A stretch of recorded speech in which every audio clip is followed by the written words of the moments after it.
বাচ্চাদের পছন্দের potato French fry, দারুণ মুচমুচে আর খেতেও অসম্ভব টেস্টি। দেখুন কতটা মুচমুচে হয়েছে, আর এইভাবে সস দিয়ে খেতে অনেক বেশি ভালো লাগে। আসসালামু আলাইকুম, লিলির রান্নাঘরে সবাইকে স্বাগত। আসুন তাহলে দেখে নেওয়া যাক আজকের এই পটেটো ফ্রেঞ্চ ফ্রাইয়ের রেসিপি। আর আশা করছি রেসিপিটি দেখার পর সকলের অনেক ভালো লাগবে। তো ভিডিওটি স্কিপ না করে দেখতে থাকুন। তো পটেটো ফ্রেঞ্চ ফ্রাই বানানোর জন্য এখানে মাঝারি সাইজের 3টে আলু ঠিক এভাবে আমি কেটে নিয়েছি।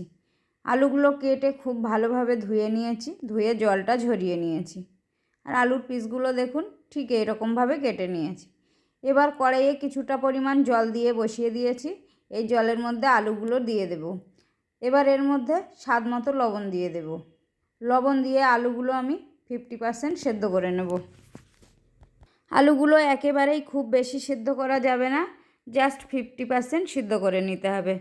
তো আলুগুলো 50% সেদ্ধ করা হয়ে গেছে। এবার এই আলুগুলো জল থেকে ছেঁকে তুলে নেব। তুলে নেওয়ার পর খুব ভালোভাবে ঠান্ডা করে নেব।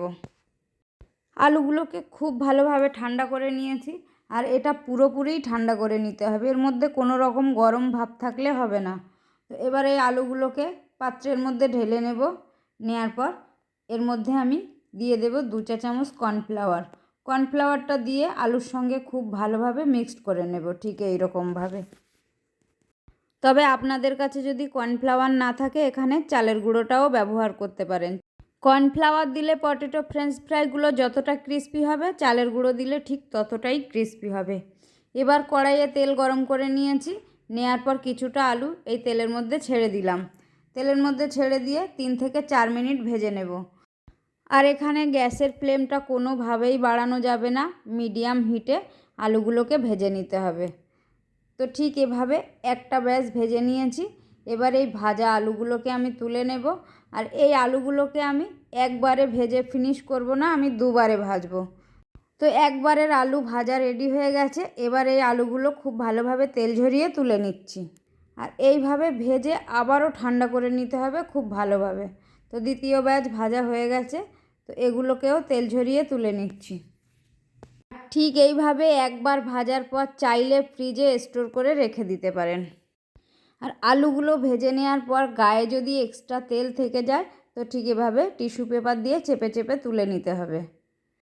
আর ঠিক এই পদ্ধতি ফলো করে একবার পটেটো ফ্রেঞ্চ ফ্রাই বানিয়ে দেখুন, এতটাই ক্রিস্পি হবে আর খেতেও কিন্তু দারুণ টেস্টি হয়।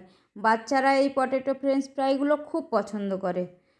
তো এই ভাজা আলুগুলো খুব ভালোভাবে ঠান্ডা করে নিয়েছি। এবার দ্বিতীয়বারে আবারও ভেজে নেব। তো তার জন্যে আবারও তেলটাকে মিডিয়াম গরম করে নিয়েছি। এবার এই সমস্ত আলুগুলোকে তেলের মধ্যে দিয়ে দিলাম। তো আবারও মিডিয়াম হিটে রেখে 3 থেকে 4 মিনিট ঠিক এভাবে আমি ভেজে নেব। আর বন্ধুরা দেখলেন তো, শুধুমাত্র 2টো উপকরণ দিয়ে পটেটো ফ্রেঞ্চ ফ্রাই রেডি হয়ে গেল। আর এইভাবে পটেটো ফ্রেঞ্চ ফ্রাই বানিয়ে সন্ধ্যাবেলায় স্ন্যাক্স হিসেবে বাচ্চা থেকে বড় সকলেই খেতে পারেন। তো পটেটো ফ্রেঞ্চ ফ্রাই রেডি হয়ে গেছে। এবার তেল ঝরিয়ে তুলে নিচ্ছি। কতটা ক্রিস্পি হয়েছে বন্ধুরা একবার দেখুন। এবার এর টেস্টটাকে আরেকটু বাড়ানোর জন্য এর মধ্যে স্বাদ মতো দিয়ে দিলাম বিট লবণ, আর দিয়ে দিলাম সামান্য একটু লঙ্কার গুঁড়ো। এবার খুব ভালোভাবে মিক্সড করে নেব।